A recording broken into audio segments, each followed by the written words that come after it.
सहारे भव पार हो जाएगा। कृष्ण नाम गाते गाते, गोपाल नाम गाते गाते झूमे जग सारा है। कृष्ण नाम प्यारा है, गोपाल नाम प्यारा है। कृष्ण नाम प्यारा है, गोपाल नाम प्यारा है। माता पिता भाई बंधु सखा वो हमारा है। कृष्ण नाम प्यारा है, गोपाल नाम प्यारा है। कृष्ण नाम प्यारा है, गोपाल नाम प्यारा है। गोपाल नाम प्यारा है।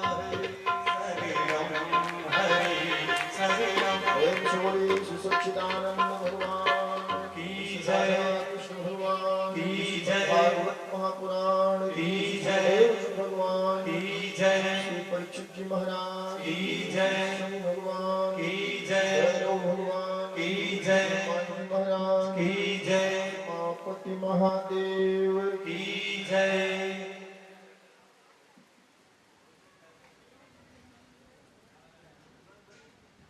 आइए भगवान की कथा का आश्रय लें।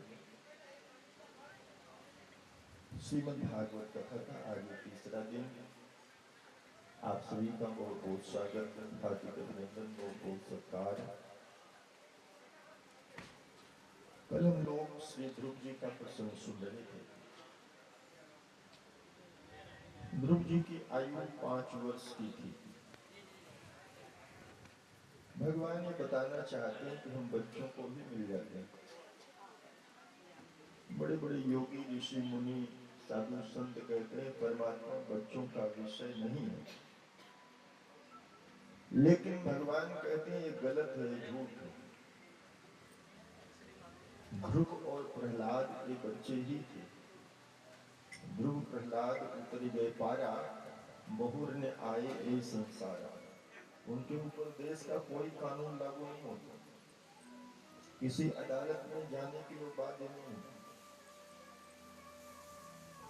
तो परमात्मा तो सभी राष्ट्राध्यक्षों का स्वामी है, उसके ऊपर कोई नियम कानून लागू नहीं होता। लोग कहते हैं भगवान भाव की भूख है। भगवान कहते हैं तुम्हारे पास कितना भाव है? 100 gram, 200 gram, 1 kilo, 10 kilo, 20 kilo. Shrimad Bhagavat के 10वें स्कंद में वर्णन आया कि पूतना भगवान को जहर पिलाने लगी और भगवान पूतना को मिल गए। पूतना को वही गति भगवान ने दी जो माता देवकी और यशोदा को दी। पूतना कोई माखन मिश्री लेकर के नहीं गई। सारी दुनिया जानती है कि पूतना कालकूट विष, महाविष लेकर के गई। परमात्मा के सामने आना ही पर्याप्त है। आप भाव की चिंता न करो, आप जैसे हैं, जिस अवस्था में हैं वैसे ही स्वीकार्य है। कोई बच्चा 6 महीने, 8 महीने, साल, 2 साल का नाली में गिर जाए, कीचड़ में गिर जाए, तब भी माँ उसे उठा लेती। माता यशोदा ये नहीं देखती थी कि भगवान को कीचड़ लगाए तो गोबर लगाए। वो अपने नए कपड़े को नहीं देखती, वो उठा लेती थी, गोद में ले लेती। यही तो प्रेम है। ब्रज की गोपियों के साथ भगवान ने महाराज किया, और महाराज से पहले गोपियां जो काम कर रही थी वही छोड़ करके चल पड़ी। संसार में एक तो है प्रेम जो आप लोग करते हैं, एक है परम प्रेम। नारद भक्त सूत्र का प्रारंभिक सूत्र है तस्मात् परम प्रेम रूपा। उस परमात्मा को परम प्रेम से पाया जा सकता है। प्रेम नहीं, प्रेम तो यह है कि आपको किसी ने फोन किया कि मैं यहाँ गगरेट में हूँ, आ जाइए, मैं आपसे मिलना चाहता हूँ। और आप उस समय गाय भैंस का दूध निकाल रहे हैं, आधा दूध निकाला है, आधा भी गाय भैंस नहीं बचा हुआ, तो आप क्या करेंगे? दूध की बाल्टी वहीं पटक देंगे, वो चले जाएगा। कोई मेरी बहन माता आटा गूंथ रही है, तो उसकी कोई सखी सहेली कहे कि मैं माता चिंतपूर्णी में इंतजार कर रही हूँ, अभी आ जाओ, तो क्या वह हाथ भी नहीं धोएगी? आप कोई भी काम कर रहे होंगे, आपके किसी मित्र नात रिश्तेदार सगे संबंधी की जैसे सूचना मिलेगी अभी आओ, तो आप अभी नहीं आएंगे। आप पहले जो कर रहे हैं उसे पूरा करके आएंगे। लेकिन ब्रजवासी गोपियां भगवान की बांसुरी सुन करके जो कर रही थी उसको वहीं छोड़ दी। कोई गाय का दोहन कर रही थी तो मटकी वहीं पटक दी, कोई रोटी बना रही थी तो तवे पर ही छोड़ दी, कोई कुएं से पानी निकाल रही थी तो रस्सी को कुएं में छोड़ दी,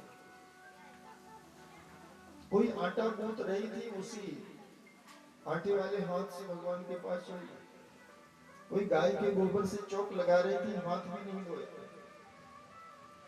इसे कहा गया परम प्रेम, तस्मात् परम प्रेम रूप।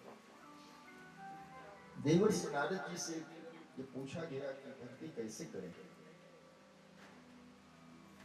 तो नारद जी ने नहीं कहा कि जैसे मैं करता हूं ऐसे कर दे। भाई नारद जी तो 24 अवतारों में से अवतार हैं, भगवान विष्णु के साक्षात अवतार। नारद जी ने ये भी नहीं कहा जैसे हनुमान करते हैं ऐसे कर, जैसे भरत करते हैं ऐसे कर, जैसे प्रहलाद ने किया, जैसे ध्रुव ने किया। नारद जी को एक ही दृश्य याद आया, यथा ब्रज गोपिका नाम, जैसे ब्रज की गोपियों ने। ये नारद भक्त सूत्र का 21वां सूत्र है, यथा ब्रज गोपिका नाम। भक्ति ऐसे करो जैसे ब्रज की गोपियों ने। ब्रज की गोपियां कोई पढ़ी लिखी नहीं, किसी यूनिवर्सिटी की स्कॉलर छात्रा नहीं, वे अनपढ़ हैं, गांव में रहते हैं,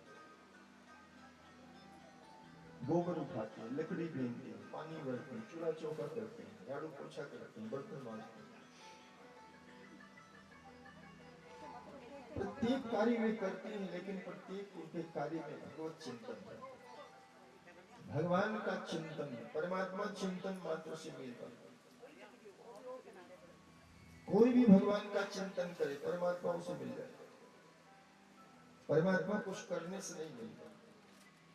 हम समझते हैं हम कुछ करेंगे, मेहनत करेंगे, खून पसीना बहाएंगे तब हमारा कार्य सिद्ध होगा। नहीं, भगवान कहते हैं मैं चिंतन मात्र से मिलता। आप बस भगवान का चिंतन करो, चिंतन करने से आप कोई भी कार्य कर रहे होंगे वो पूजा बन जाएगा। सबरी का झाड़ू लगाना भी पूजा बन गया। एक कहीं ने लिखा है कि सबरी कहीं माला लेकर के बैठी, गोपियां कोई माला लेकर के भगवान का जप नहीं करती।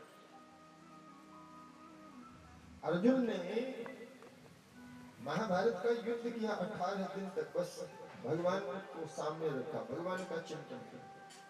उनका युद्ध करना भी भगवान की पूजा बन गई। अर्जुन तो कह ही रहे थे कि मैं जंगल में जाऊंगा, वहां सन्यासी बन जाऊंगा। युद्ध जैसे कठोर काम में आप मुझे क्यों लगा रहे? भगवान ने कहा माम अनुस्मर युद्ध च, मेरा स्मरण करते हुए तो युद्ध कर, यही मेरी पूजा है। कोई भी कार्य आप कर रहे हैं, चिंतन भगवान का हो रहा है, बस वो पूजा है। ये भगवान आपको कर्म योग सिखाते हैं, कर्म संन्यास योग सिखाते हैं। सन्यासियों के लिए भगवान ने कहा अनासक्त कर्म फलम कार्यम कर्म करोति है, सन्यासी योगी च न निरग्न चाक्रिय, जो अनासक्त, संसार में रहते हुए जो आसक्ति नहीं, यही गीता का कर्म संन्यास योग। तो आइए कथा में प्रवेश करें। ध्रुव जी ने 36,000 वर्ष शासन किया। कल आपने सुना कि ध्रुव को भगवान बोलते हैं। जो परमात्मा सूक्ष्म है, परम सूक्ष्म है, जो इन स्थूल आंखों से नहीं दिखता, स्थूल आंखों का विषय है, तो परमात्मा कई बार सगुण हो जाता है। संसार में इसी बात की लड़ाई है। एक विचारधारा कहती है कि परमात्मा निर्गुण है, एक कहते नहीं सगुण।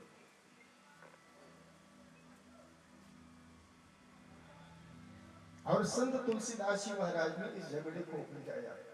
उन्होंने कहा राम का नाम है निर्गुण और राम सगुण। हम यहाँ जितने बैठे हैं, आप जब साइन करते हैं तो क्या है? साइन आपका निर्गुण रूप है, जो हस्ताक्षर आपका, उस सिग्नेचर में फोटो नहीं लगी है, वैसे कुछ आपने ऐसा आकार सा बना दिया। और यहाँ आप कथा में बैठे हैं, ये आपका सगुण रूप। जैसे जल और वाष्प, जैसे भाप, वही पानी जब भाप बन जाता है तो दिखता नहीं, शून्य में विलीन हो जाता है। और वही जल एक जल का रूप है, उसी को आप फ्रीजर में पानी रख दो तो बर्फ बन जाएगा। परमात्मा के लिए ये आप नहीं कह सकते कि वह निर्गुण है तो सगुण नहीं हो सकता, और सगुण है तो निर्गुण नहीं हो सकता। परमात्मा की डिक्शनरी में, शब्दकोश में नहीं शब्द नहीं है, वो सब हो सकता है। वो तो मछली बन जाता है मत्स्य अवतार, वो तो कच्छप बन जाता है समुद्र मंथन के समय, वो तो नरसिंह बन जाते हैं, आधे मनुष्य आधे पशु, वो सूकर बन जाते हैं, वो स्त्री बन जाते हैं, मोहिनी बन जाते हैं। मोहिनी रूप से भगवान ने अमृत वितरण किया, देवताओं से कहा इधर बैठो, दैत्यों से कहा उधर बैठो, मटकी भगवान ने ले ली। ये मोहिनी अवतार भगवान ने धारण किया। परमात्मा सर्वरूप है। आत्मा न स्त्री होती है न पुरुष, न वो बालक है न वृद्ध, न वो काली है न गोरी, न टेढ़ी है न मेढ़ी, न छोटी है न बड़ी। आत्मा का कोई रंग रूप नहीं। जैसे पानी का कोई रंग नहीं है, पानी को जिस बर्तन में रखो वैसे आकार का हो जाएगा। आप गिलास में रखो, मटके में रखो, कटोरी में रखो, थाली में रखो, पानी रंगहीन है, गंधहीन है, स्वादहीन है। यही तो बच्चों को साइंस में पढ़ाते हैं। पानी में जो रंग आप मिला देंगे, पानी उसी रंग का हो जाएगा।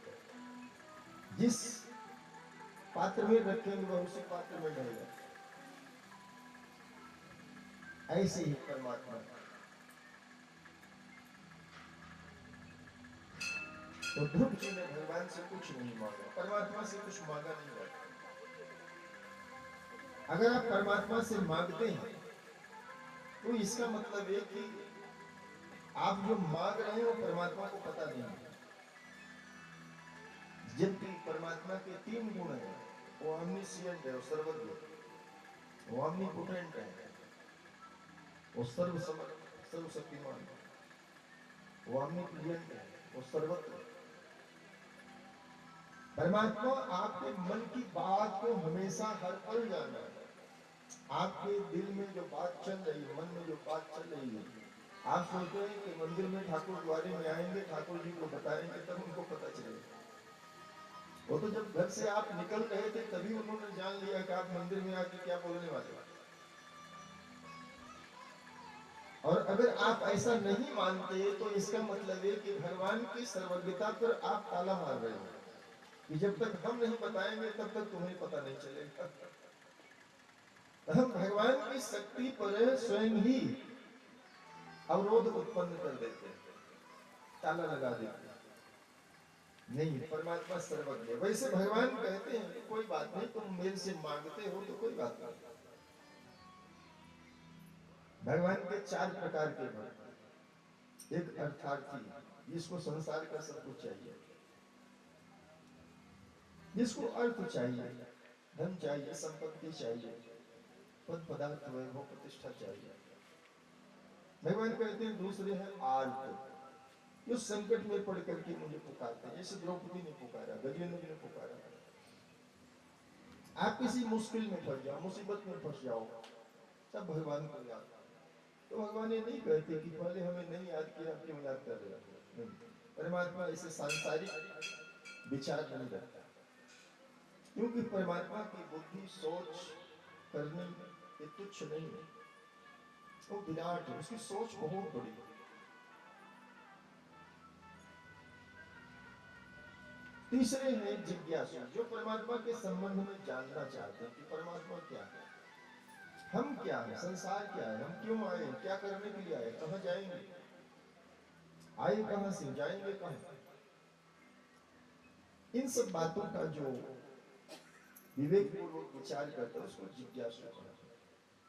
और भगवान कहते हैं चौथे हमारे भक्त हैं ज्ञानी, जिनको पहले से पता है कि परमात्मा क्या है, संसार क्या है, हम यहाँ किस लिए आए हैं, हमें क्या करना उचित है, क्या करना अनुचित है। तो कल आपने सुना कि ध्रुव जी ने भगवान से कुछ नहीं मांगा।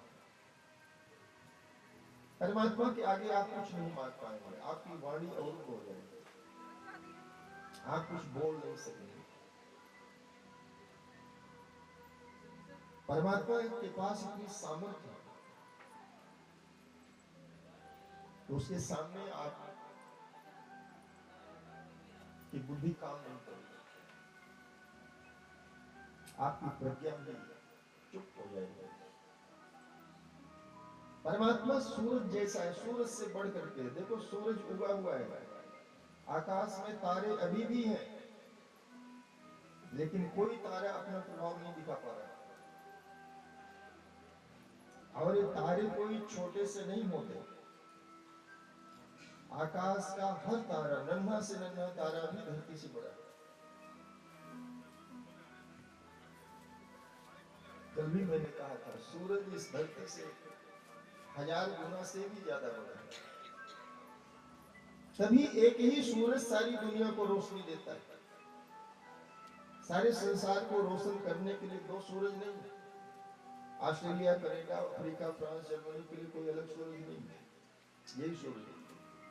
किसी को मानना हो माने, नहीं मानना हो न माने, यही चांद है। मुसलमानों के लिए, ईसाइयों के लिए, जैनियों के लिए, यहूदी, सिंधु, ताओ, दुनिया में बहुत सारे धर्म हैं, सबके लिए यही चांद है। हम चांद कहते हैं, चंद्रमा कहते हैं, कोई इसको मून कहता है, कोई सूरज चांद को आफताब और महताब कहता है,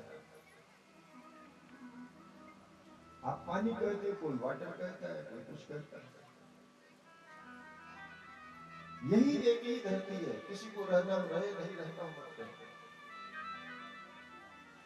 धरती दो नहीं, चांद दो नहीं, सूरज दो नहीं, पानी दो नहीं, हवा दो नहीं, अग्नि दो नहीं, समुद्र दो नहीं।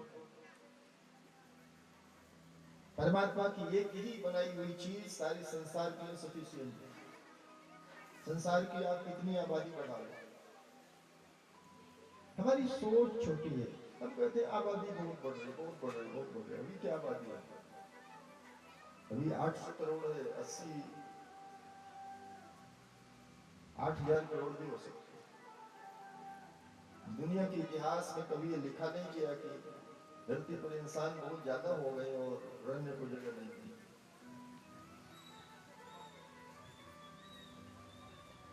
धरती के एक ही हिस्से पर तो हम लोग हैं, तब भी बहुत सारी धरती खाली पड़ी है। हम कितना अनाज खाएंगे? दुनिया के गोदामों में अनाज सड़ रहे हैं, हम खा नहीं पा रहे।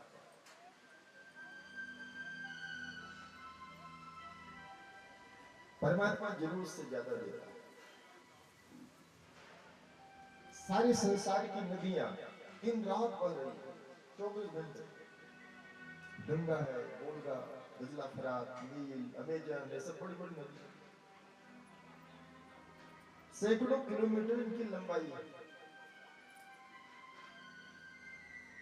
और जिन नदियों के पानी से हजारों हजार गांव पानी में डूब जाते हैं। वो नदियां जब समुद्र में मिलती हैं ना तो आधा किलोमीटर बाद पता ही नहीं चलता वो कहाँ गई। हजारों लाखों अरबों खरबों साल से नदियां समुद्र में गिर रही हैं, लेकिन समुद्र 1 इंच भी बढ़ा नहीं। आपने सुना कि अब मुंबई डूबने वाला है, पानी ज्यादा हो गया समुद्र में।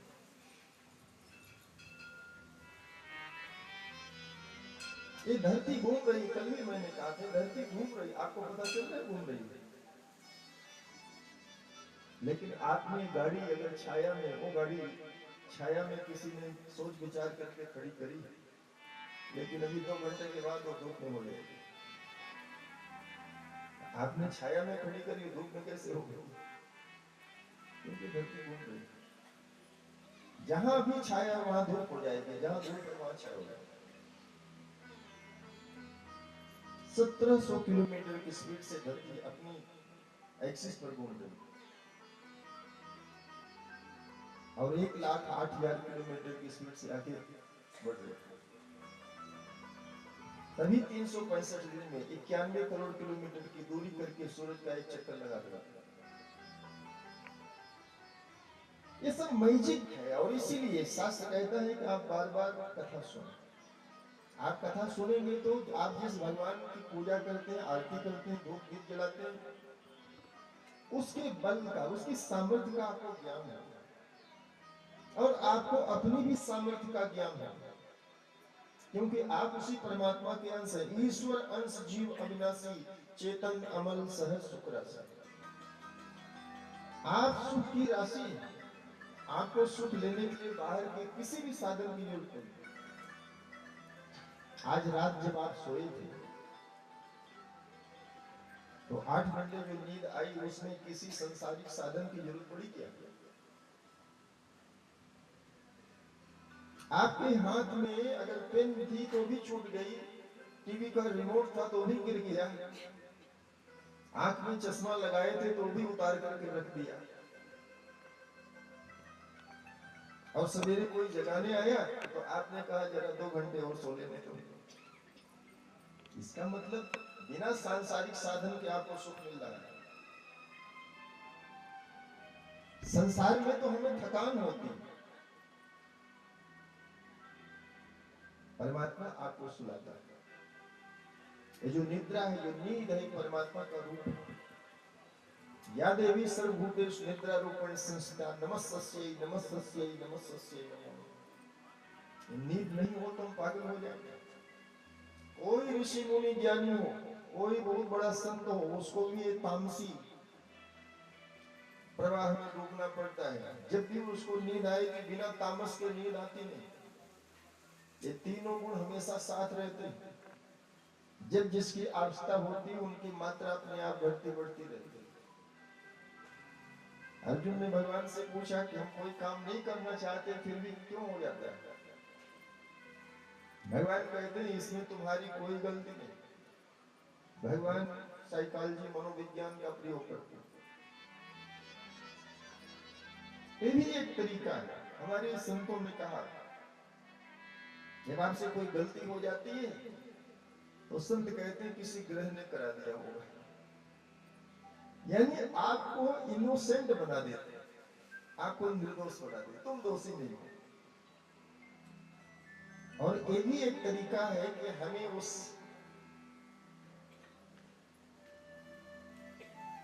दोष के कीचड़ से निकालना। जैसे जामवंत ने अंगद को देखा, अंगद ने कहा मैं लंका जा तो सकता हूं लेकिन वापस नहीं आ सकता। जब कोई अंगद से पूछे कि जब वापस ही नहीं आ सकते तो जाने का क्या मतलब है? लेकिन वहां बुद्धिमान है जामवंत जी। जामवंत जी कहते कि अंगद अगर तुम वापस आ भी सकते तब भी मैं तुम्हें जाने नहीं देता, क्योंकि तुम युवराज हो। भगवान श्री राम ने बाली को मारा तो बाली ने यही तो राम जी से कहा कि प्रभु मेरे बेटे को आप युवराज पद पर बिठा दो। वैसे युवराज पद का अधिकारी तो सुग्रीव का पुत्र है, क्योंकि सुग्रीव राजा है। लेकिन बाली ने मरते समय चाल खेली और राम जी से कहा कि मेरे बेटे को राजा बनवा दीजिए। सुग्रीव वही थे। भगवान ने सुग्रीव को देखा, सुग्रीव ने सहमति दी, हमें कोई आपत्ति नहीं। तो जामवंत ने ऐसा अंगद को बोल करके अंगद का मनोबल बढ़ाया। अंगद के अंदर जो निराशा थी कि मैं जा तो सकता हूं, वापस नहीं आ सकता, तो किसी को शाबाशी देने का भी एक तरीका है। चाहे तुम वापस भी आ सकते, तब भी मैं तुम्हें जाने नहीं देता, क्योंकि तुम हमारे युवराज, हमारे लीडर हो।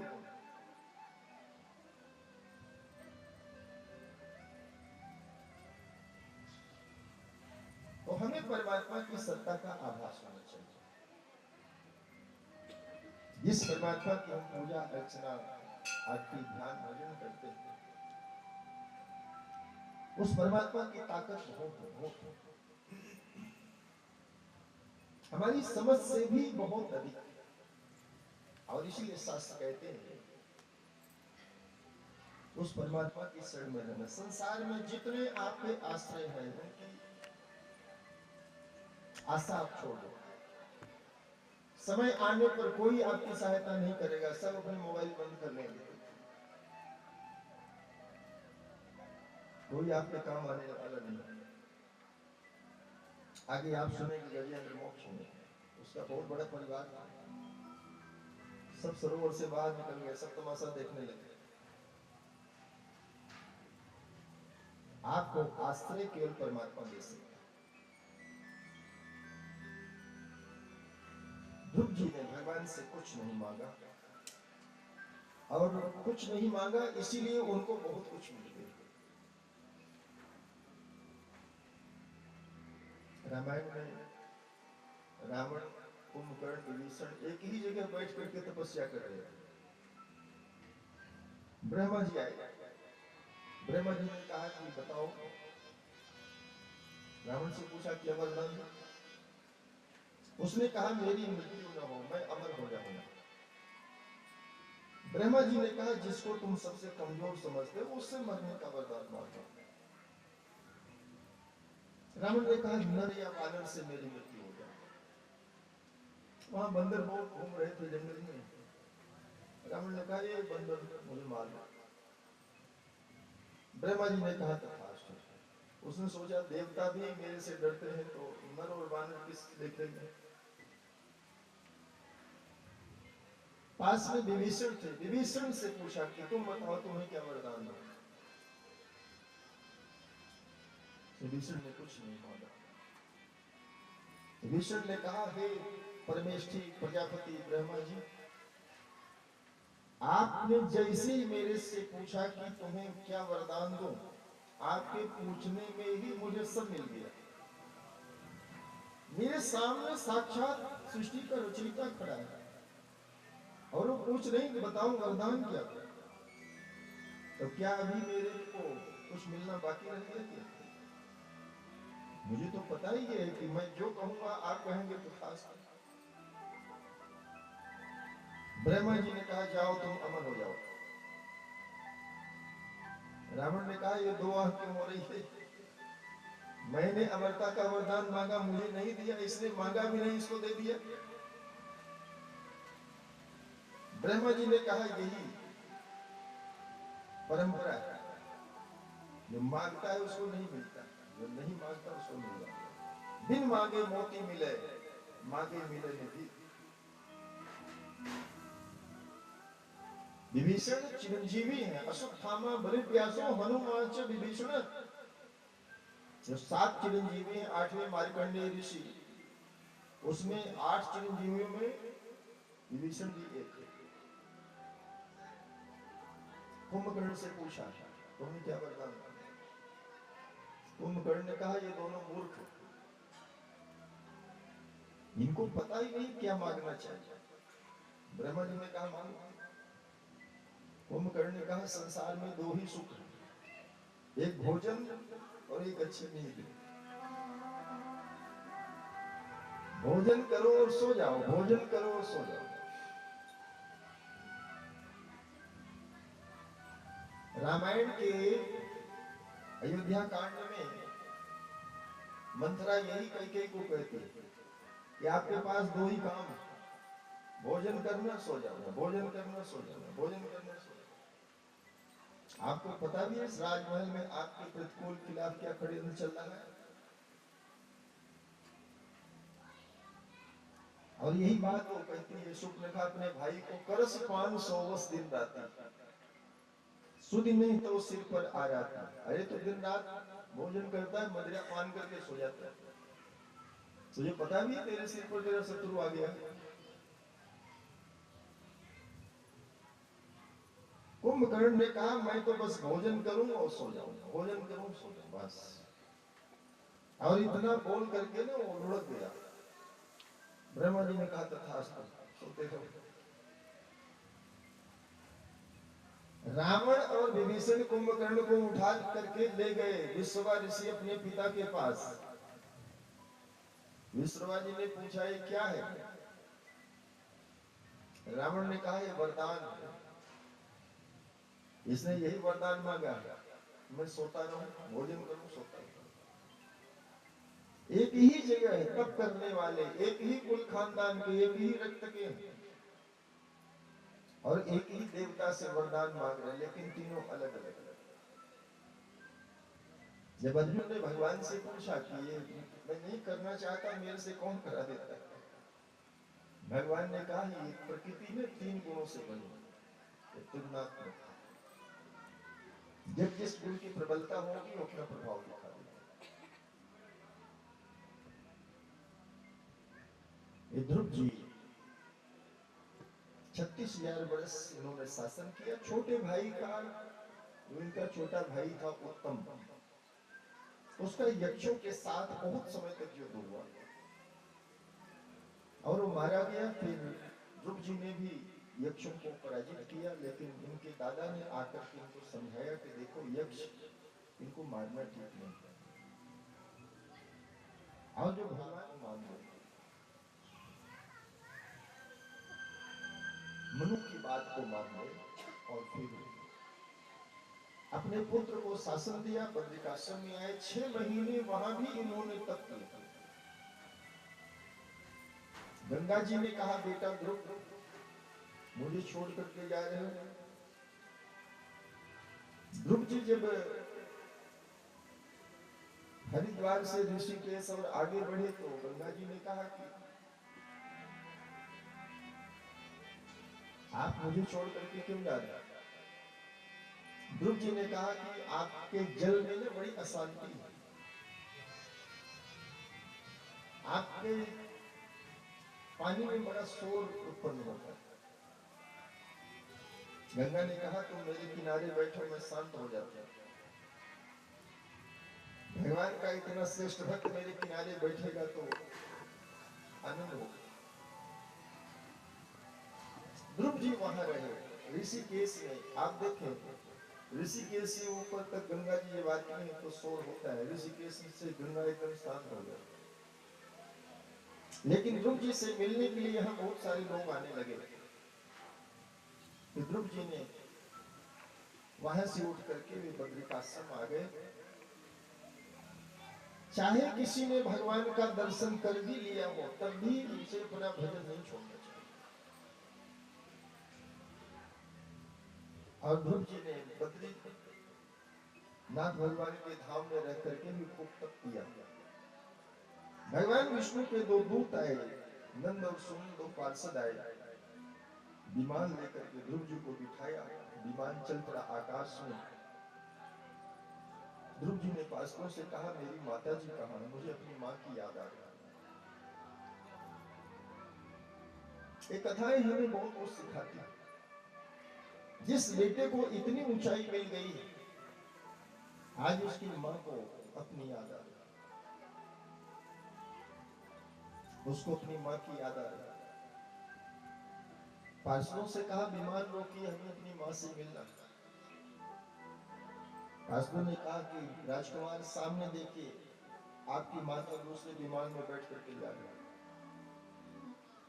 जिसके बेटे बेटियां इतनी करने वाले हो जाएंगे तो माँ बाप को भी उत्तम गति प्राप्त होगी।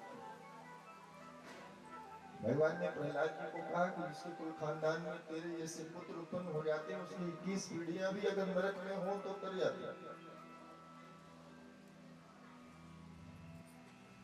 और ध्रुव जी का विमान उत्तर दिशा में आगे बढ़ा। मैंने कहा अगर प्रकाश की गति से भी ध्रुव लोक में जाया जाए तो 434 साल लगेंगे। ध्रुव लोक में जाने के लिए तो मन की गति वाला कोई साधन चाहिए।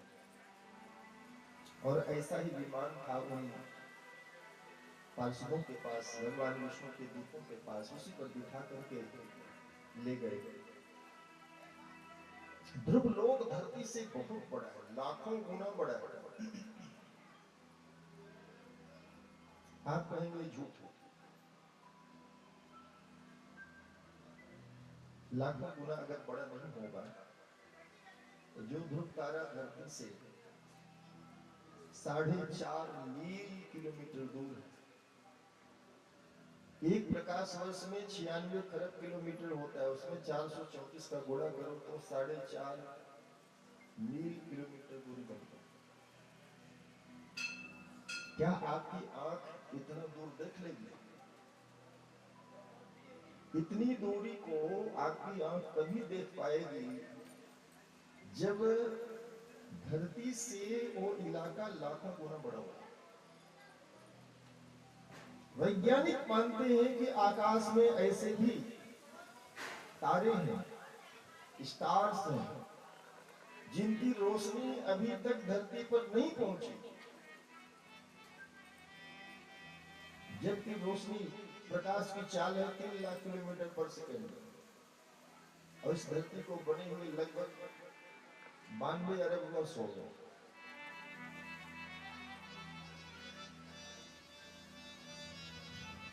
इतने समय पहले जिस धरती का निर्माण हुआ, उस धरती पर बहुत ऐसे भी तारे हैं उनकी रोशनी हजे नहीं पहुंची। आप सोचिए वो धरती से कितनी दूर हो।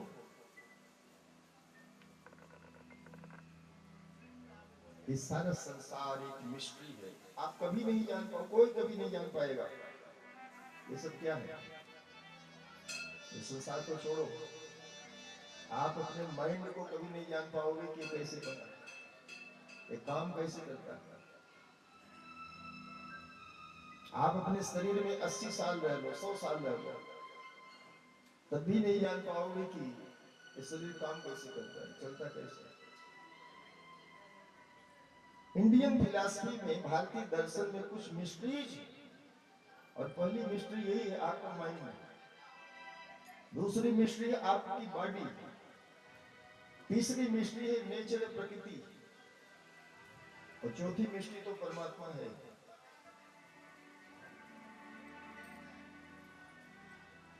आज तक कोई नहीं जान पाया। आप अपने शरीर में 70, 80, 100 साल रहते हैं, क्या आप डॉक्टर बन जाओगे? जब भी आप बीमार होते हैं किसी डॉक्टर के पास जाओ, तो जो डॉक्टर है क्या वो कभी नहीं मरेगा?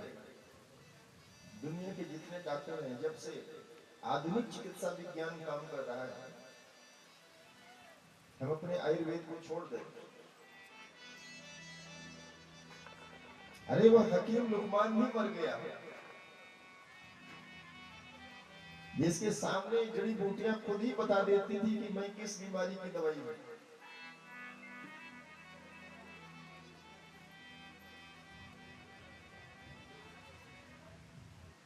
अपने यहाँ एक उद्दालक ऋषि का बेटा हुआ नचिकेता, श्वेत केतु भी उनको कहा गया। नचिकेता ने धर्मराज से पूछा कि संसार आप कैसे चलाते हो? धर्मराज ने कहा तू धरती का राज्य ले ले, लेकिन ये बात मेरे से मत पूछ कि मैं कैसे चलाता हूं। ये हिंदुस्तान का एक बेटा, वो 12 साल का नचिकेता, वो चला गया था धर्मराज के पास, जो मृत्यु के देवता, 3 दिन तक उनके दरवाजे पर बैठा है। कठोपनिषद में बड़ी विस्तार से प्रसंग है। मैं बात कहना चाहता हूं कि संसार, ये ब्रह्मांड कि परमात्मा हमेशा ही एक रहस्य बना रहेगा, इसको उजागर नहीं किया जा सकता। जो उजागर करने के लिए गया फिर वो वापस नहीं आया। जो बहुत डीपली सोचने लगता है फिर परमात्मा उसको अपने में ही समेट लेता है। इन्हीं दुर्ग के वंश में महाराज अंग हुए। अंग के पुत्र वेन हुए। वेन थोड़े दुराचारी हुए। वेन को ऋषियों ने श्राप दिया, वेन की मृत्यु हो गई। फिर बाद में वेन के शरीर का मंथन करके ऋषियों ने एक पुत्र को उत्पन्न किया जिसको पृथु कहा गया। ये महाराज पृथु के नाम से इस धरती का नाम पृथ्वी। भगवान विष्णु के जो 24 अवतार हैं, उन 24 अवतारों में भगवान का एक अवतार है पृथु। उन्होंने इस धरती का ऐसे पालन पोषण किया, इसका नाम पृथ्वी पड़ गया।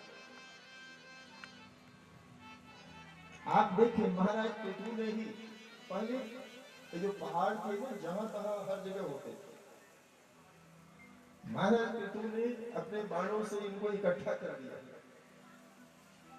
अब जहां पहाड़ होते हैं पहाड़ी होते हैं, जहां सरफेस एरिया मैदान होता है मैदानी होता है।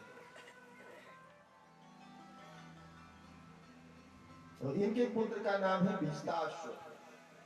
तो परेशान हो गए। राजा पृथु तो यज्ञ में बैठे होते, बेटा आकर के बार बार शिकायत करता कि पिताजी ये इंद्र मानता नहीं। तब राजा पृथु ने स्वयं अपना धनुष उठा दिया। इंद्र से बदला लेने के लिए ब्रह्मा जी आ गया। ब्रह्मा जी ने कहा कि आप 100 यज्ञ करना चाहते हैं, 100 मत करो, 99 करके छोड़ दो। क्योंकि आप यज्ञ करके इंद्र का पद नहीं लेना चाहते, और इंद्र को इसी बात से डर है कि 100 यज्ञ कर लेंगे तो हमारा पद छीन लेंगे। देवताओं के संविधान में बात लिखी है कि जो 100 अश्वमेध यज्ञ किया होगा वो इंद्र के पद पर बैठ सकता है। जैसे भारत के संविधान में बात लिखी है कि लोकसभा की सीटों की आधा अगर आपके पास समर्थन है तो आप देश के प्रधानमंत्री बन सकते हैं, कोई बन सकता है। ऐरे गहरे नत्थु गहरे किसी को भी अगर वर्तमान सीटों का आधा समर्थन मिल गया तो देश का प्रधानमंत्री मिल गया। तो देवताओं के संविधान में बात लिखी है कि 100 अश्वमेध यज्ञ करने वाला ही इंद्र के पद पर बैठेगा। तो ब्रह्मा जी ने कहा भाई एक रहने दो, एक कम ही रखो, जब तुम्हें इंद्र नहीं बनना है। तो राजा पृथु ने एक यज्ञ कम ही रखा और उनके उसी 99वें यज्ञ में ही भगवान विष्णु आ गए। भगवान ने राजा पृथु से पूछा कि बताओ तुम्हें क्या वरदान। पृथु ने कहा महाराज आप हमें वरदान दीजिए कि हमारे 10,000 कान हो जाए। भगवान खूब हंसे। भगवान ने कहा कि बहुत सारे लोगों ने हाथ मांगा, सिर मांगा, लेकिन आप कहते हैं हमारे 10,000 कान हो जाए। लोग तो 2 ही कान से दुखी रहते हैं, इतना सुन लेते हैं कि मन अशांत हो जाता है। राजा पृथु ने कहा प्रभु इन कानों से मैं आपकी कथा सुनूंगा। राजा पृथु कहते हैं कि आपकी कथा सुन करके मेरी तृप्ति नहीं होती, मन करता है बस सुनता ही रहो, सुनता ही रहो, सुनता ही रहो। भगवान ने कहा तथास्तु जाओ, 10,000 जगह भी मेरी कथा हो रही है, तुम्हें सुनाई पड़ेगी। तुम्हें दूर श्रवण की शक्ति मैं देता हूं, दूर कहीं भी कथा हो रही हो तुम्हें सुनाई पड़ेगी। इन 2 कानों में इतनी सामर्थ्य होगी कि तुम सब सुन सकोगे। और इन राजा पृथु के यहाँ एक बार संकाद ऋषि आए। संकाद ऋषि 4 महीने रहे, चातुर्मास इन्होंने पूरा किया। और 4 महीने में उन संतों ने बहुत कथा सुनाई, बहुत सुंदर ज्ञान की बातें सुनाई राजा को, सारी प्रजा के लोगों। तो संत जब चलने लगे राजा पृथु ने कहा कि महाराज हम आपको क्या दें? तो 4 महीने आपने हमें ज्ञान दिया, हमारे नगर के लोगों को ज्ञान दिया, तो इसके बदले में हम आपको क्या दें? तो राजा पृथु ने कहा सारी धरती इस समय मेरे पास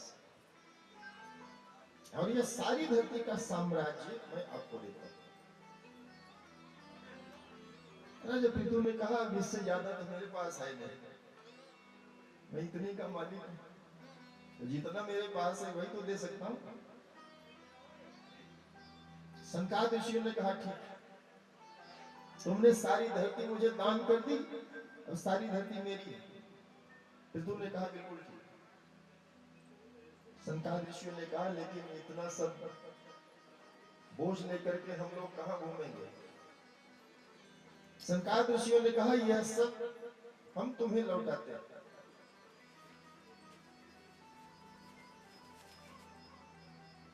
और याद रखना कि तुम इसके मालिक नहीं हो, तुम इसके स्वामी नहीं हो। संकाद ऋषि कहते हैं हम इसे अब फिर से तुम्हें ही लौटाते हैं, लेकिन अब तुम इस धरती के मालिक नहीं हो, मालिक तो हम ही रहेंगे। तुम इसके प्रबंधक हो, इसके मैनेजर हो, इसके व्यवस्थापक हो। राजा पृथु ने कहा बिल्कुल ठीक, संसार में हमें भी ऐसे रहना है।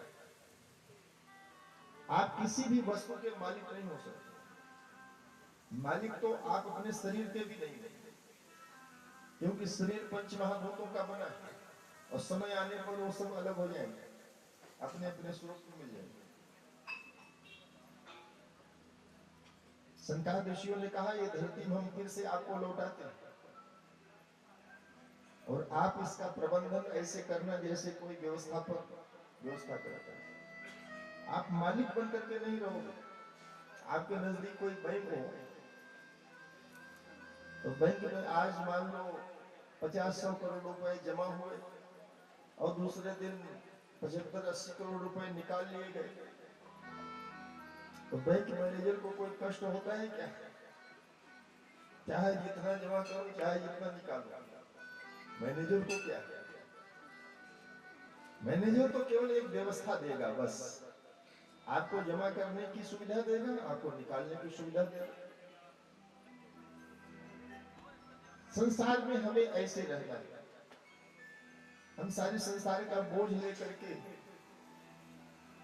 व्यर्थ की चिंता क्यों कर रहे हैं? जब अर्जुन ने कहा ये सब महाभारत के युद्ध में मारे जाएंगे, हमें पाप लगेगा, भगवान ने कहा तुमने इनको बनाया है, जिसने बनाया उसको चिंता हो।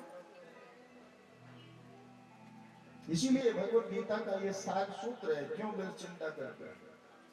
तुम्हारा क्या खो गया जो तुम रो रहे?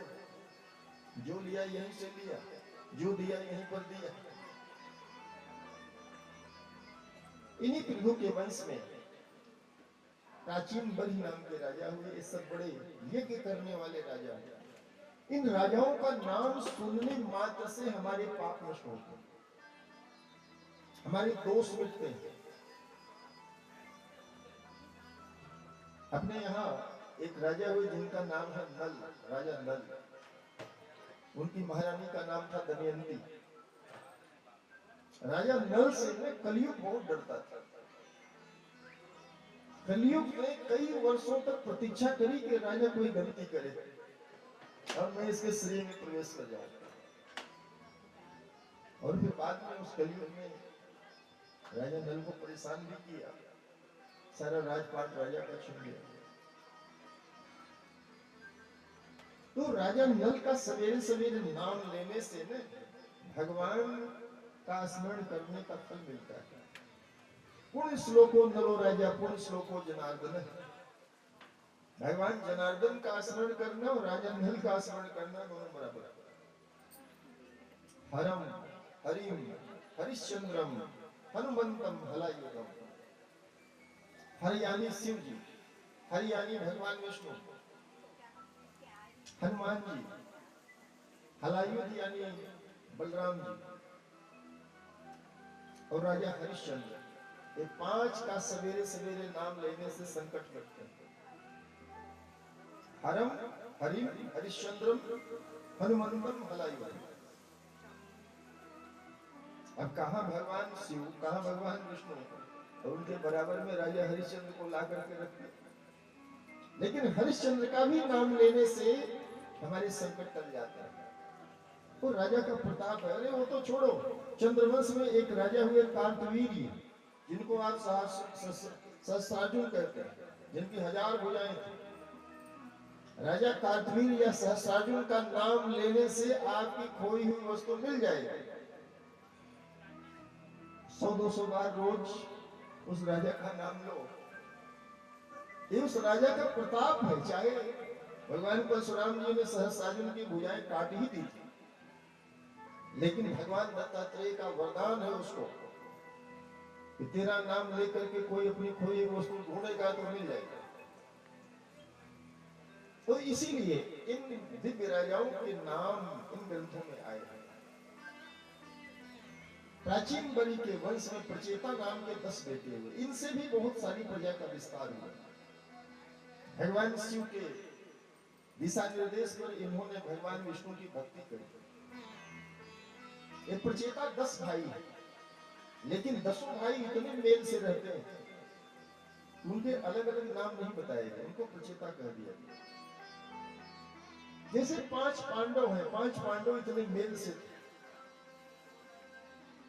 5 पांडव जैसे आपके हाथ की 5 उंगली,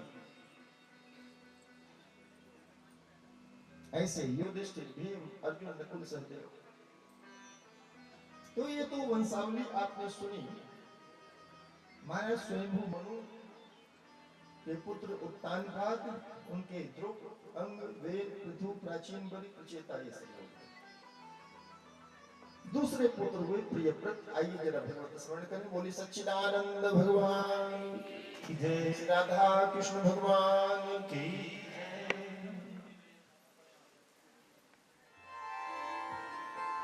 प्रेम जब अनंत हो गया, रोम रोम संत हो गया, रोम रोम संत हो गया।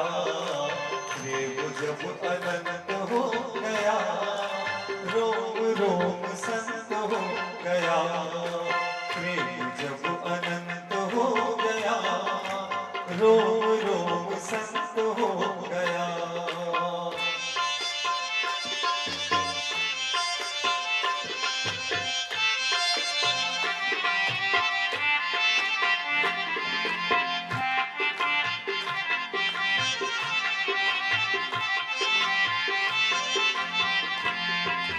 छाई हरियाली समस्त रोम रोम में, छाई हरियाली समस्त रोम रोम में।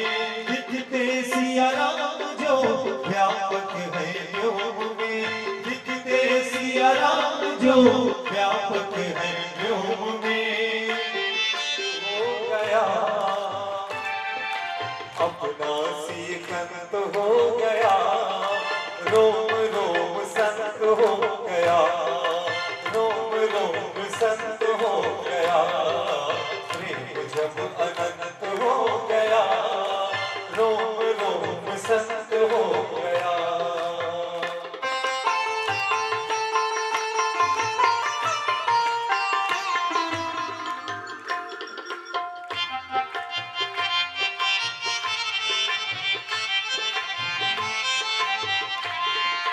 जहाँ देखता हूँ वही मेरे राम है, जहाँ देखता हूँ वही मेरे राम है।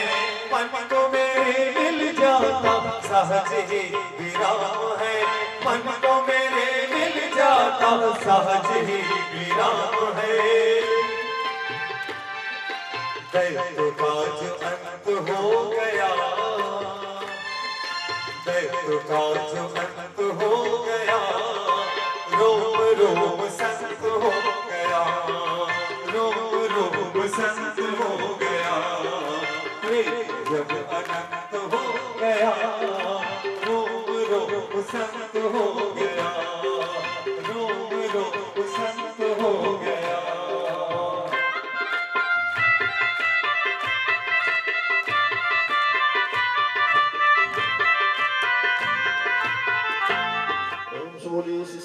सच्चिदानंद भगवान की श्री जय, राधा कृष्ण भगवान की जय।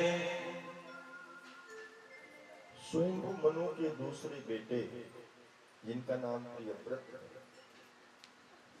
इन्होंने तप किया, इतना तप किया 11 अरब वर्ष। उस समय लोगों की आयु भी ऐसी ही होती थी। उत्तान काल के दूसरे भाई प्रियव्रत ने 11 अरब वर्ष तप किया और इतना ही राज्य किया।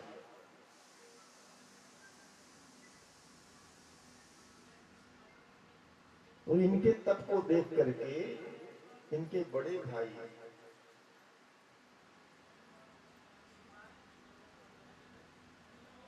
भाई तो नहीं कह सकते, क्योंकि इनके समझिए ताया जी देवर्षि नारद जी आए इनको ज्ञान देने के लिए कि जो इतना तप कर रहे हैं, क्योंकि स्वयंभू मनु के पुत्र हैं और स्वयंभू मनु और नारद एक भाई। तो प्रियव्रत के ताया जी आए देवर्षि नारद और कहा कि तुम संन्यास धारण करो। स्वयंभू मनु को पता चल गया। स्वयंभू मनु ब्रह्मा जी के पास गए, आप कहते हैं सृष्टि बढ़ाओ, और नारद जी सृष्टि को घटाने में लगे हुए हैं। तब ब्रह्मा जी स्वयं आए और ब्रह्मा जी ने प्रियव्रत को उपदेश दिया और कहा, बेटा तुम्हारे जैसा भगवत भक्त अगर शासन करेगा, राजा बनेगा, सृष्टि चलाएगा, तो उससे प्रजा को सुख मिलेगा। ब्रह्मा जी ने कहा, क्यों बेटा नारद, मैं ठीक कर रहा हूं? नारद जी चुप हो गए। अब नारद जी ये तो नहीं कह सकते कि नहीं पिताजी आप गलत कह रहे हैं। फिर प्रियव्रत ने विवाह किया, बरहिस्मती नाम की महारानी से इनका विवाह हुआ, राजकुमारी से, और इनसे 10 बेटे थे। इनका एक विवाह और हुआ था और उन महारानी से इनको 3 बेटे थे। और 3 बेटे वो कैसे हुए? वो मनवंतरधारी हुए। उत्तम, तामस और रैवत, ये प्रियव्रत के दूसरी महारानी के 3 बेटे हैं, जो अलग अलग मनवंतरों में मनु बने। पहले मनु है स्वयंभू मनु, दूसरे हैं स्वारोचिस, तीसरे हैं उत्तम, चौथे हैं तामस, पांचवे हैं रैवत। तो उत्तम, तामस और रैवत ये राजा प्रियव्रत के बेटे। जब आप तप करेंगे, आप स्वयं भजन करेंगे, तो आपके घर में जो आने वाली संतानें हैं ना, वो भी उच्च कोटि का ऐश्वर्य लेकर के आएंगे। इसलिए संतान घर में आगे उससे पहले आप परमात्मा से प्रार्थना करो। कल भी मैंने कहा था, भगवान ने तो कितने लोगों को अपना बाप बना लिया। राजा दशरथ पूर्व जन्म में यही स्वयंभू मनु थे, और स्वयंभू मनु और शत्रुपा ने नैमिषारण्य में जाकर के 23,000 वर्ष तक की। भगवान प्रकट हुए, भगवान ने कहा वरदान मांगो। इन्होंने कहा कि आपके समान बेटा चाहता हूं। भगवान ने कहा मेरे जैसा तो मैं ही, कोई बात नहीं, मैं अवतार लूंगा, मैं तुम्हारा पुत्र बनूंगा। कोई भगवान को अपना बेटा बनाना चाहता है तो भगवान वो भी बनने के लिए तैयार है। यही तो परमात्मा की सरलता है। भगवान शिव कहते हैं, हे उमा, हे पार्वती, उमा राम स्वभाव जे जाना, ताई भजन तज भाव न आना। आपको एक बार भगवान के स्वभाव का ज्ञान हो जाए, पता हो जाए, क्यों परमात्मा इतना सरल है, इतना इजी है। कोई उसको बुला रहा है, वो चला आ रहा है। दुनिया के लोगों को समझ नहीं है। यही तो आश्चर्य होता है कि सारे अवतार यहाँ क्यों हुए। हिंदुस्तान में ही सती देवियां मिलती, माताएं बहनें मिलती है। दुनिया में कहीं किसी कंट्री में सती वगैरह नहीं होती। हम किसी पर लांछन नहीं लगा रहे हैं, लेकिन दुनिया के किसी देश में सती नहीं होती। परमात्मा यही अवतार क्यों लेता है? हवाई जहाज दुनिया के हर देश में उड़ता है, खेत खलिहान, बाग बगीचे, रेगिस्तान, जंगल, नदी, पहाड़, लेकिन उतरेगा हवाई अड्डे पर। परमात्मा को हिंदुस्तान हवाई अड्डे जैसा लगता है। हवाई जहाज तो जहां मर्जी वहां उड़ाओ, लेकिन हर जगह वो नहीं उतरेगा, हवाई अड्डे पर उतरेगा। इसीलिए भारत भूमि की महिमा, ये भारत इस सनातन भूमि।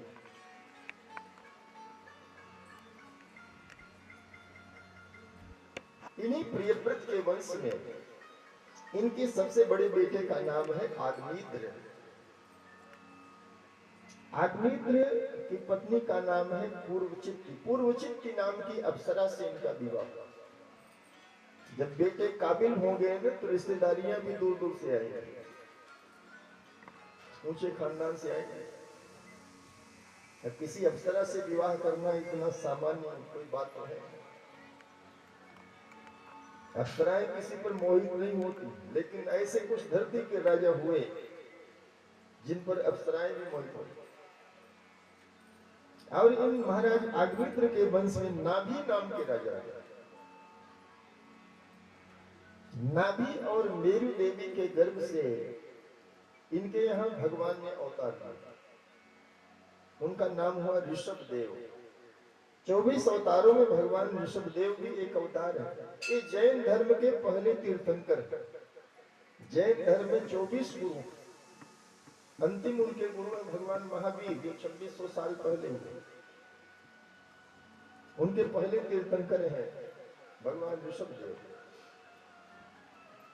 और इन भगवान ऋषभ देव का विवाह इंद्र ने अपनी बेटी जयंती के साथ किया, क्योंकि इंद्र इनके तप, तेज और प्रभाव से डर गए। और भगवान ऋषभ देव ने जयंती से 100 बेटे, 100 संतानें उत्पन्न कर। इसमें कोई आश्चर्य की बात नहीं है, क्योंकि उस समय लोगों की आयु बहुत होती। और जिसकी आयु करोड़ों साल है, अगर उसको 100 बेटे उत्पन्न हुए तो इसमें क्या आश्चर्य। और आश्चर्य तो यह है कि 100 के 100 बेटों में कोई नालायक नहीं। सबसे बड़े बेटे का नाम है भरत। उन्हीं के नाम से इस देश का नाम भारतवर्ष है। ये 4 भरत है।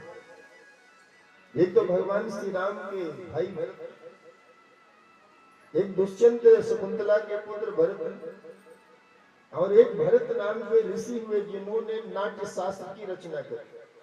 भरतनाट्यम नाट्य की एक विद्या है, नृत्य कला की एक विधा है।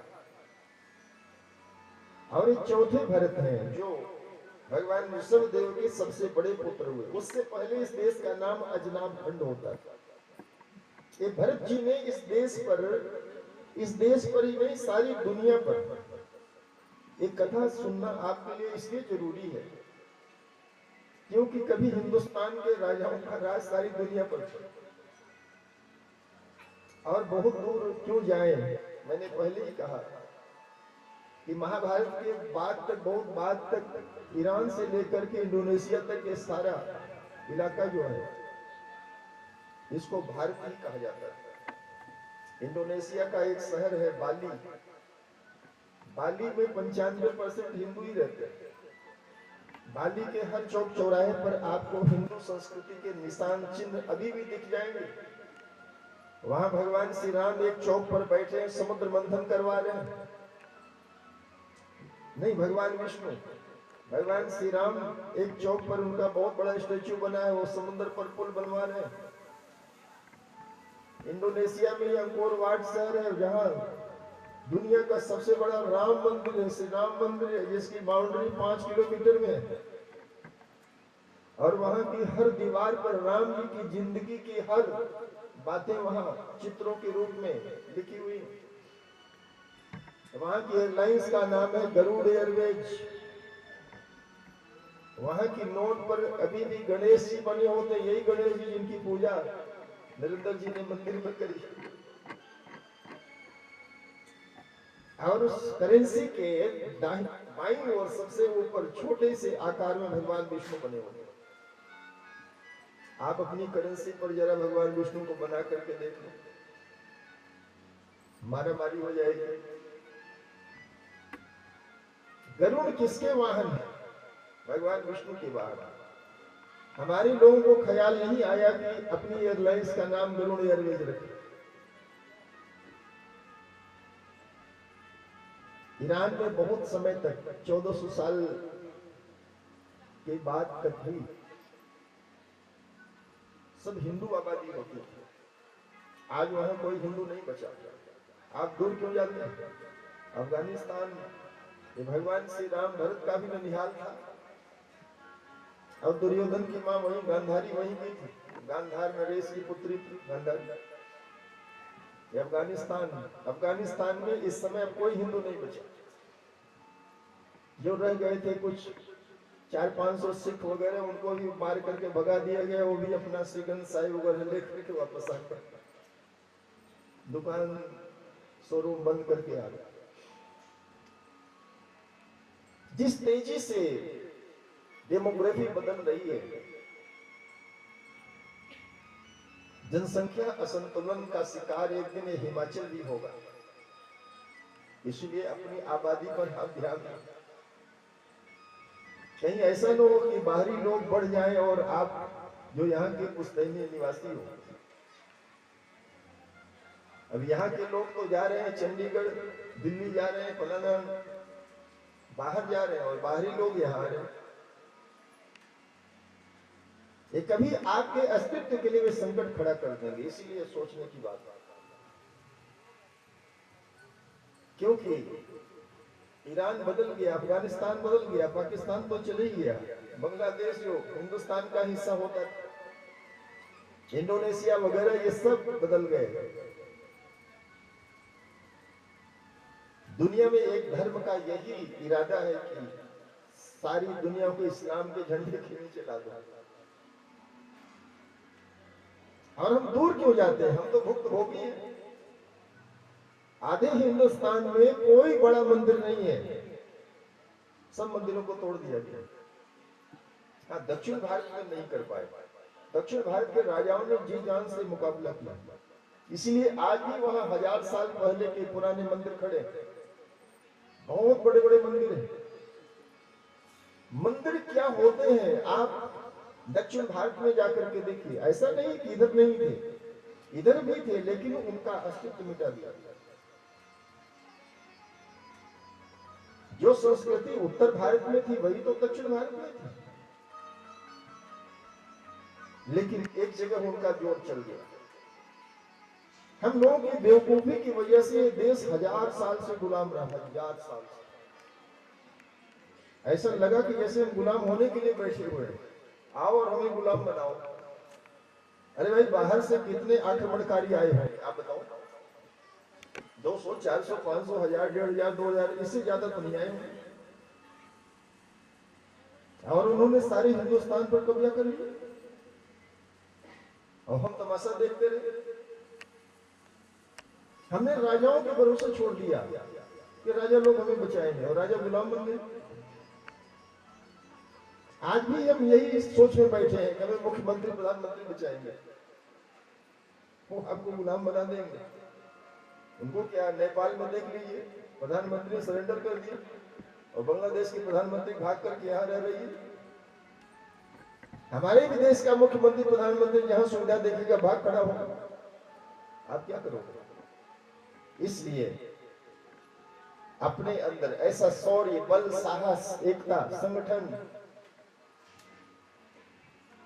आप परमात्मा से प्रार्थना कीजिए कि हमारे हिमाचल के लिए कोई ऐसा सपूत दो, 200, 400, 50, 1000, 2000, तो हिंदुस्तान में हिमाचल का झंडा बुलंद कर दे। परमात्मा से बस इतनी प्रार्थना करनी होती है। ऐसा नहीं आपको सिर नीचे करके पैर ऊपर करके तपस्या करनी, नहीं, परमात्मा तो बस उसे प्रार्थना करनी होती। आपने छोटी सी बात अगर भगवान से कह दी तो आज नहीं तो कल वो सुन ली जाएगी। परमात्मा से रोज रोज नहीं कहना होता, परमात्मा से सिर्फ एक ही बार कहना होता। अर्जुन ने एक ही बार भगवान से कहा था, मैं आपके शरण में हूं। ये रोज रोज नहीं कहना होता। परमात्मा एक ऐसी औषधि है कि एक ही बार खाना पड़ता है। भगवान राम कहते हैं कि कोई अगर एक बार भी कह दे, हे प्रभु तमाश मैं तुम्हारा हूं, बस बात खत्म हो गई। आपने कह दिया तो आप हो गए, भगवान ने आपको मान लिया।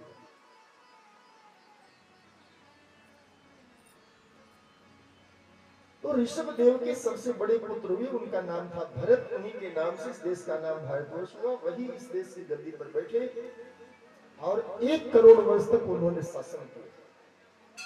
तो बाकी 99 भाई क्या करते रहे?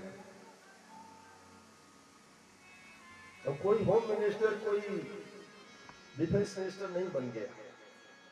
उनके 9 भाई भागवत धर्म के प्रचारक हुए, भगवान की भक्ति के प्रचार करने वाले हुए।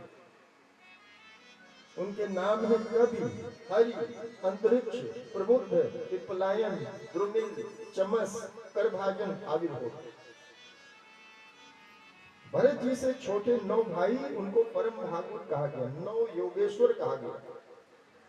जनक वंश के पहले राजा निमि के यहाँ जाकर के राजा निमि को भी ये 9 भाई ज्ञान देते हैं, जिनका प्रसंग श्रीमद् भागवत के 11वें स्कंद में। तीसरे 9 भाई बहुत बड़े ज्ञानी हुए। चौथे 81 भाई बहुत बड़े कर्मकांडी हुए। आपने सुना होगा कि महाराज दशरथ को जब पुत्र कामेष्ट यज्ञ कराना हुआ तो वशिष्ठ ऋषि ने नहीं कराया, श्रृंगी ऋषि ने कराया। आपको जब अपनी आंख का ऑपरेशन कराना होता है तो आंख वाले डॉक्टर के पास जाते हैं, हार्ट वाले के पास नहीं जाते। हार्ट वाला भी डॉक्टर ही है। ऐसे हर विद्या का जो विशेषज्ञ है वो लक्ष्य को सिद्ध करता है। भरत जी ने राजपाट किया, दूसरे भाइयों ने 9 भाइयों ने संसार में भक्ति का प्रचार किया, तीसरे 9 भाइयों ने ज्ञान का प्रचार किया और चौथे 81 भाइयों ने कर्मकांड का प्रचार किया। समय आने पर भगवान ऋषभदेव राजपाट छोड़ करके और दक्षिण दिशा की ओर चले गए।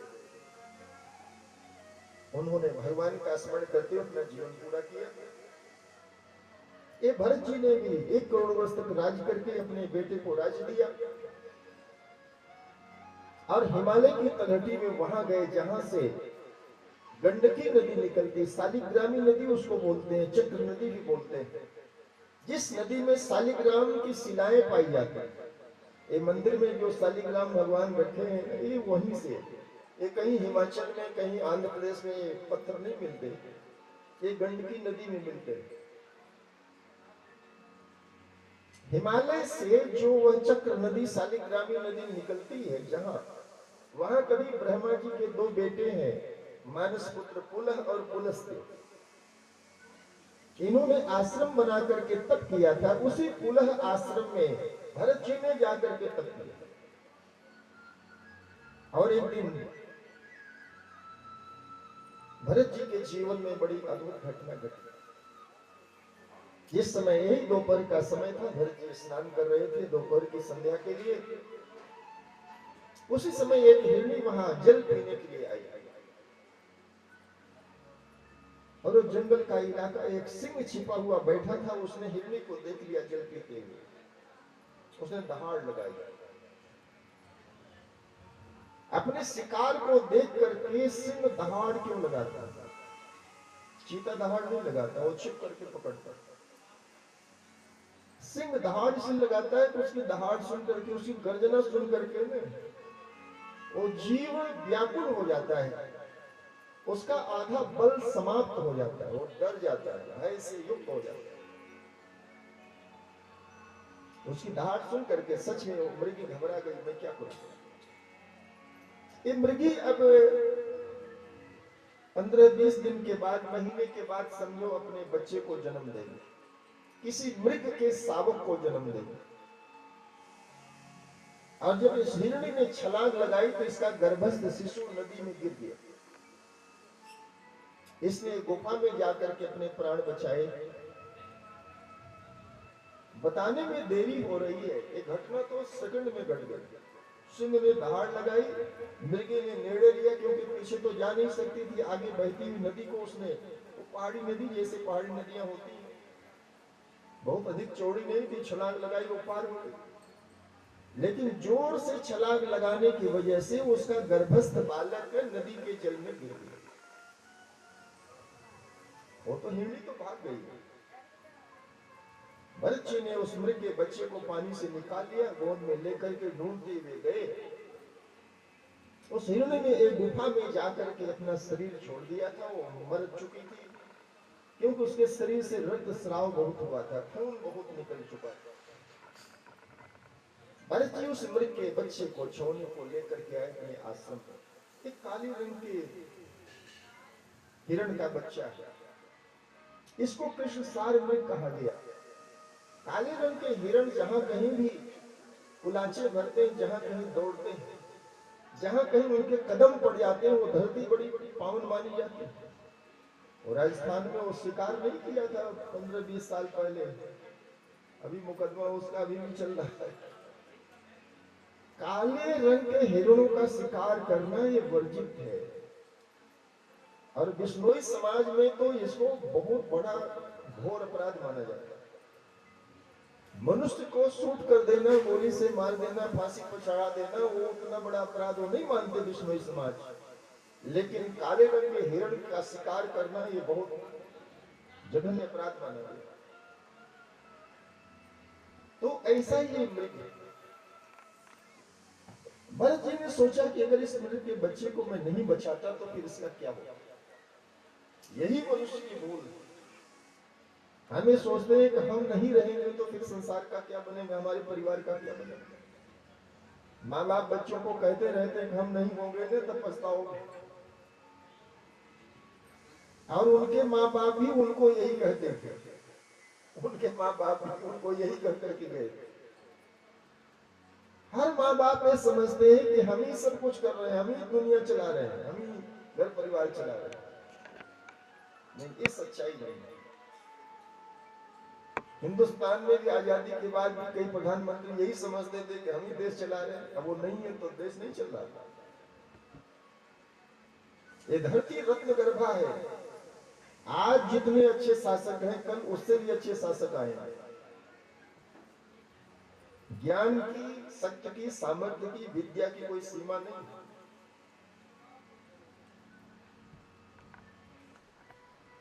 भरत जी ने अपने को कर्ता मान लिया। भगवान श्री कृष्ण का यही ज्ञान है, आप कोई भी कर्म करें, आप कर्ता नहीं हो सकते।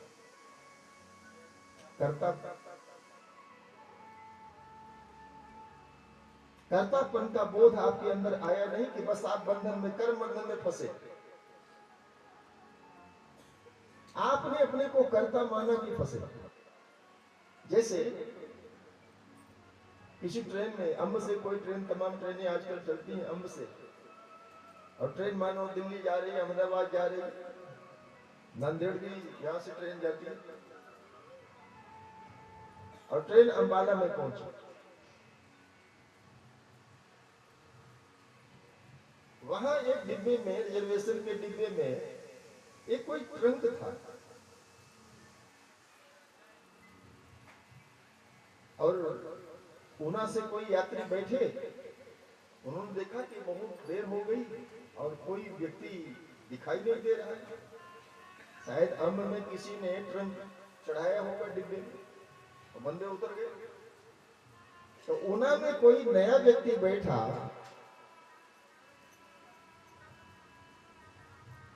तो उसने तय कर लिया कि अगर कोई नहीं आएगा तो एक ट्रंक मैं संभाल लूंगा।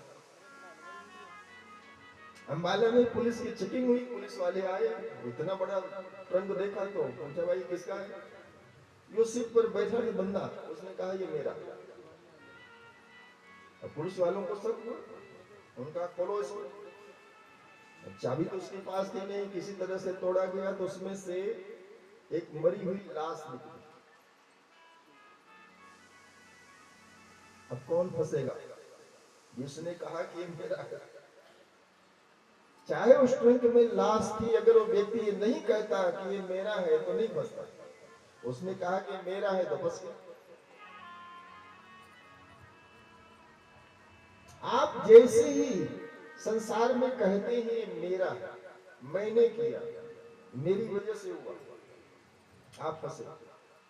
कर्म बंधन का सिद्धांत लागू हुआ। और जब आप कहते हैं कि मैंने नहीं किया, जैसे आपसे कोई पूछे कि मकान किसका है, तो सामने वाला व्यक्ति कहता है कि आपका ही है। तो जब आप कहते हैं कि मकान आपका है, तो सुनने वाला समझ लेता है कि मकान इन्हीं का होगा। किसी ने पूछा कि गाड़ी किसकी है, आप कहते हैं आपकी है, तो समझदार व्यक्ति समझ लेता है कि गाड़ी इन्हीं की। ये भी एक तरीका है। गांधी जी कहते थे कि विदेशी वस्त्रों की होली जलाओ, इसीलिए बार बार जेल जाते हैं। और मालवीय जी कहते थे कि स्वदेशी अपनाओ, वो कभी जेल नहीं गए। स्वदेशी अपनाओ कहने में कानून का उल्लंघन नहीं होता, लेकिन विदेशी वस्त्रों की होली जलाओ यानी अंग्रेजों ने जो बनाया है उसको नुकसान पहुंचाओ, तो उसमें कानून का उल्लंघन होता है, कानून का वायलेशन होता है। तो यही है कर्म सिद्धांत। भरत जी ने यह सोचा कि मृग के बच्चे को मैंने बचाया, मैं नहीं होता तो कौन बचाता। जबकि भरत जी को यह सोचना चाहिए कि परमात्मा ने हमसे, हमारे हाथ से अच्छा कार्य कराया, परमात्मा ने हमें निमित्त बनाया। भगवान ने यही ज्ञान अर्जुन को दिया। भगवान ने कहा निमित्त मात्र बहुत सब विसाची नहीं। अर्जुन दोनों हाथ से धनुष चलाते, बाण चलाते, इसलिए भगवान ने उनको सब विसाची कहा। आप भगवत गीता पढ़ें तो बड़ा आनंद आता है। भगवान ने अलग अलग नामों से अर्जुन को बुलाया है। कहीं भगवान को अर्जुन को दुलार करना होता है ना, तो कौनते बोल देते हैं, हे कुंती पुत्र, हे पार्थ, हे भारत। भारत का मतलब है भरत वंश के राजकुमार। और कहीं भगवान डांटते भी। भगवान ने तो एक जगह कह दिया क्लैप्यम मास में गमः पार्थ है। भगवान ने कहा तू क्लैप्य है क्या? अब अर्जुन जैसे व्यक्ति को कोई क्लैप्य बोल देवे, भगवान को बड़ा गुस्सा आना। गुस्सा आना स्वाभाविक। बिल्कुल लड़ाई के मुहाने पर हम खड़े हैं, और जो लड़ाई लड़ने वाला मुख्य योद्धा है वो कहता है हम लड़ाई नहीं लड़ेंगे। गांधी उन्होंने रखी। भगवान ने कहा हतो वा प्राप्त स्वर्गम जित्वा वा भोक्ष से महीम तस्मात् उत्तिष्ठ कौन्तेय युद्धाय कृतनिश्चय। यहां भगवान ने कौन्तेय शब्द का प्रयोग। भगवान ने कहा अगर तू मारा गया तो स्वर्ग मिलेगा। हतो वा प्राप्त स्वर्गम जित्वा वा भोक्ष से महीम, अगर जीत गया तो धरती तेरे हाथ। तस्मात् उत्तिष्ठ कौन्तेय, इसलिए हे कौन्तेय तो उठ और युद्ध का निश्चय कर। तो यहां पर भरत जी से थोड़ी सी भूल हो गई। और यह कथा सन्यासियों के लिए है, वैरागियों के लिए है, साधुओं के लिए। जब बहुत सारे मठ मंदिर आश्रम देवालय ये सब बनाते हैं, कहीं ऐसा न होवे कि शरीर छोड़ते समय हमारा मन आश्रम के ईंट पत्थर और सीमेंट की बोरी में न चला जावे। भरत जी ने जब शरीर छोड़ने की उनकी अवस्था हुई तो उनका मन उस मृग में टिक गया। शरीर सबको छोड़ना पड़ेगा। भरत जी अपनी कुटिया में लेटे हुए थे, मृग का बच्चा वहीं बैठा हुआ था। पशुओं को भी इतना सेंस है, इतनी संवेदना है।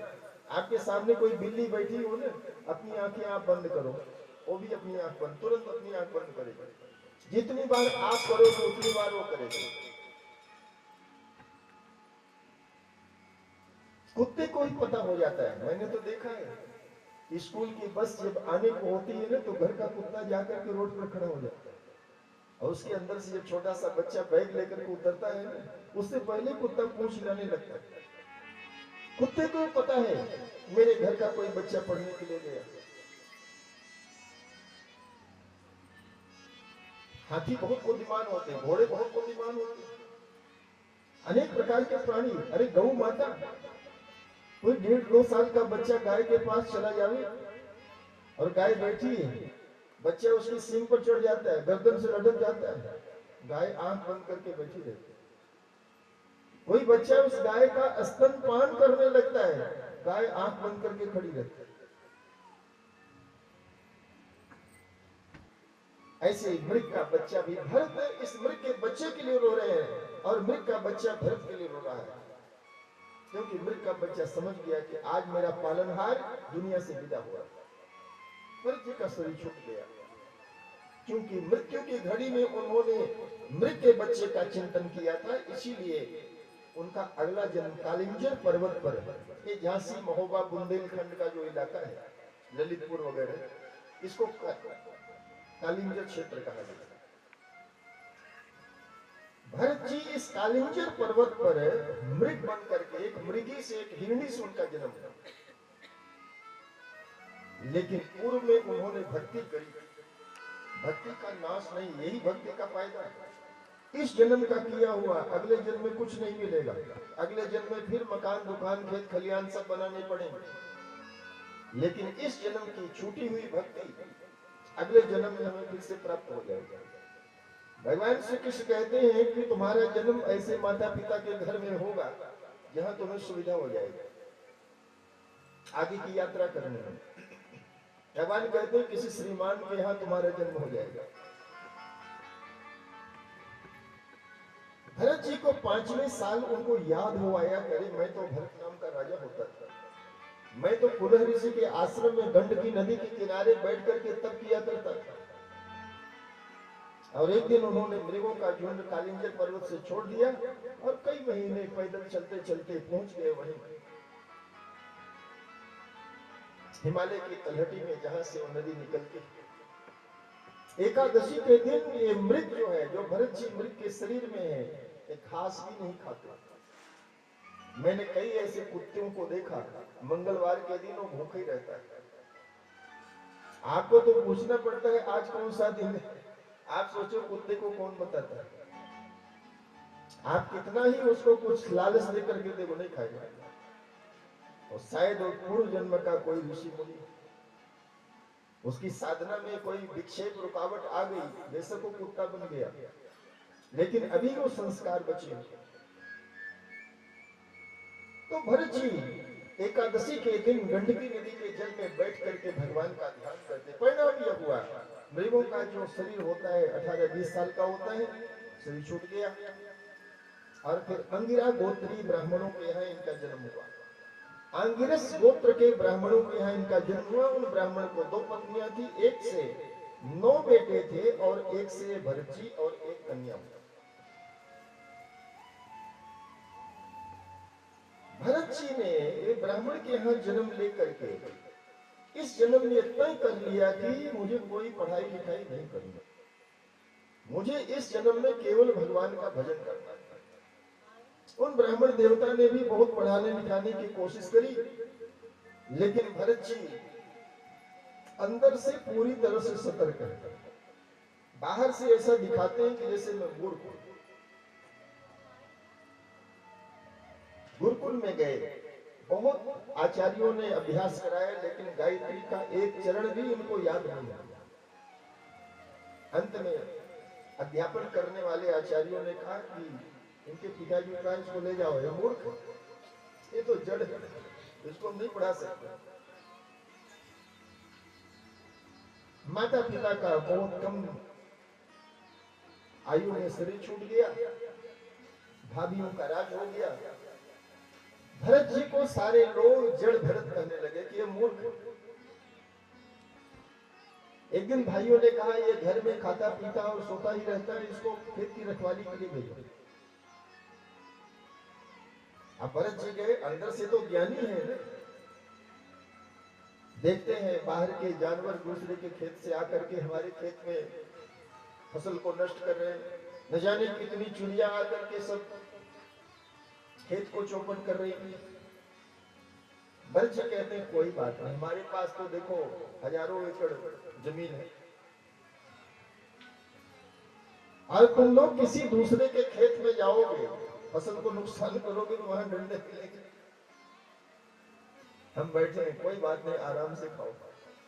भाइयों ने देखा कि ऐसी अगर रखवाली होगी तो एक भी दाना घर में आना है नहीं। भाइयों ने भरत जी को वहां से हटाया, घर लाए और कहा तेरे को रखवाली के लिए नहीं जाना। भाभियों ने कहा इसकी रोटी बनाना हम लोगों को भारी पड़ता है, इसे काम लो। एक भाभी ने कहा इसे बर्तन मजवाओ। अब वहां तो इतना बड़ा परिवार है, 9 भाइयों का परिवार है, बर्तन तो वहां रख दिया, 2 बड़े टोकरे जो है। अब भरत जी ने ले लिया, पतीली को ले लिया और रगड़ने लगे पत्थर से। इतना रगड़ दिया कि पतीली में छेद हो गया। वो ये बताना चाहते हैं कि हमसे बर्तन मांजने का काम भी नहीं हो सकता। एक भाभी ने कहा तेरे से बर्तन नहीं मांजा जाता, चल झाड़ू लगा। दे दिया झाड़ू, और एक ही जगह झाड़ू लगाते लगाते झाड़ू ही तोड़ दी। परिणाम यह हुआ कि परिवार में उनकी उपेक्षा होने लगी। भरत जी को कई दिन का बासी जला हुआ सड़ा हुआ बचा हुआ उनको भोजन दिया जाए, तब भी भरत जी उसका नानुकर नहीं करते, वो भी खा लेते। और वह सब खा करके भरत जी हड्डे कट्टे तगड़े, और भाई लोग काजू बादाम च्यवनप्राश खा करके भी दूल्हे पतले। एक दिन भरत जी ने देखा कि घर वालों ने कोई मोह ममता हमारे ऊपर नहीं, उन्होंने घर को छोड़ दिया, वन में आ गए। उस वन में एक भील राजा ने एक माता भद्रकाली का मंदिर था, जैसे आपके यहाँ माता भद्रकाली का मंदिर है, ऐसे किसी भील राजा ने आकर के मंदिर में मनौती मानी कि माता मुझे अगर बेटा हो जाए तो मैं आपके मंदिर को ना दिवाली की तरह सजा दूंगा, आपको मैं बलि चढ़ाऊंगा और संयोग से उसको बेटा हो।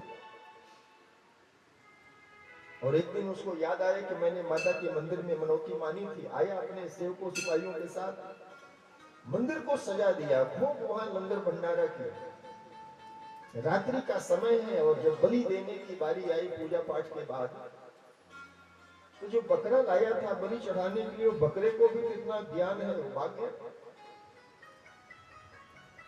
पशु पंछी को भी परमात्मा ने ज्ञान दिया, हित अनहित पशु पक्षी जाना, रामायण में लिखा है।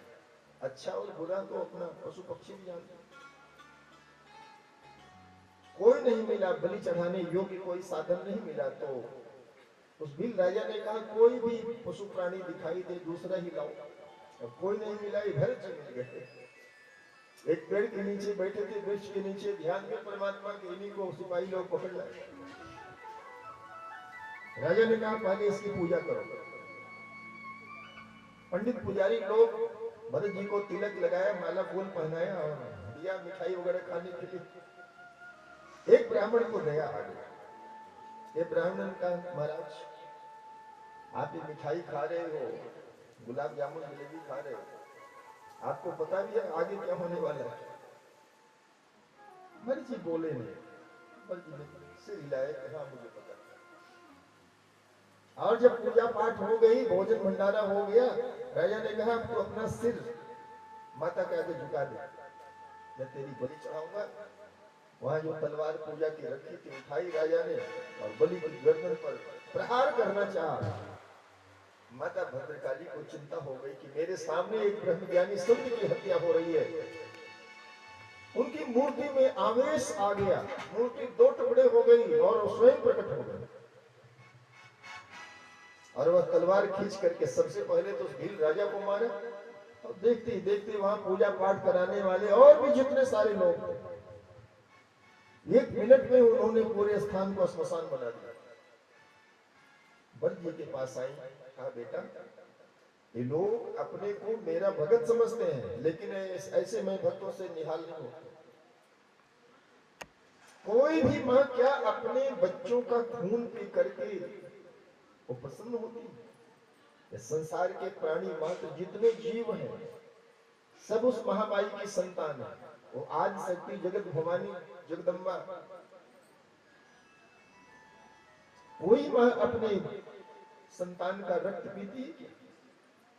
नहीं, वो तो अपना खून, ये खून से ही दूध बनता है। माँ के स्तन में जो दूध होता है वो क्या है? वो माँ का स्नेह है। अपना दूध पिला करके माँ बच्चे को बड़ा करती है। माँ के अंदर धीरज है, इतना धीरज आप लोग बुरा न मानना, पुरुषों में धीरज नहीं होता। पुरुष बच्चों को नहीं पाल सकते, माताओं में धीरज है। ये आपको परमात्मा ने गुण दिया हुआ है, आपके अंदर धैर्य है। एक छोटे से बच्चे को धीरे धीरे बड़ा करना, ये प्रकृति ने, जितने फीमेल्स हैं, जितने भी चाहे पशु पंछी भी हों, परमात्मा ने यह एक गुण दिया हुआ। माता भद्रकाली ने कहा बेटा तेरे को डर नहीं लगा? भरत जी ने कहा माता डर कैसा? भद्रकाली ने कहा ये दुष्ट तेरे को मारना चाहते थे, मरने से तेरे को डर नहीं लगा? भरत जी ने कहा माता मेरा तो जन्म ही नहीं हुआ तो मरना कैसे? गीता का 2 अध्याय भगवान कहते हैं न जायते मृते व कदाचित, तुम्हारा कभी जन्म नहीं हुआ। जन्म किसका होता है? शरीर का होता है।